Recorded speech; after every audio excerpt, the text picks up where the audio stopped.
মানুষ রান্না করে মাটির চুলায়, মাটির হাঁড়িতে।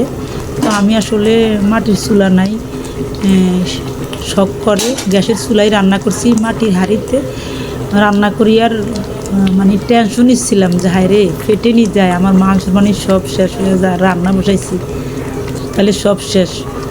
অনেক চিন্তা ভাবনা করে ইনশাল্লাহ দেখছি হয়েছে, আলহামদুলিল্লাহ, দেখতেই পারছেন।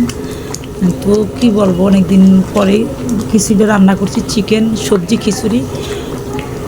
দেখা যায় আমার দোকানের কর্মচারী আছে 4-5টা, ওরা খাবে, আমার কাজের খালা, আমি, সব কিছু মিলিয়ে এই 7-8 জনে যেন খাইতে পারি আজকে।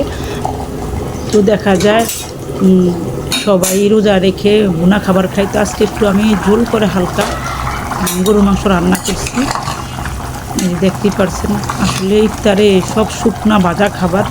তো যে যেখান থেকে দেখছেন আসলে কেমন হয়েছে মাটির হাঁড়িতে রান্নাটা, সবাই কমেন্টস করে বলে যাবেন।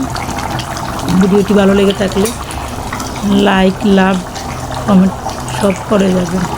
আর একদম অ্যাক্টিভ থাকতে পারি না, যেহেতু রমজান, আমাদের মীমাংসার কাজ বাসায় বেশি থাকে। তো আমি মনে করি আমার মতো সবারই কাজে ব্যস্ত, একদমই রিস্ক কমে গেছে। তো আজকের মতো আল্লাহ হাফেজ, সবাই ভালো থাকবে।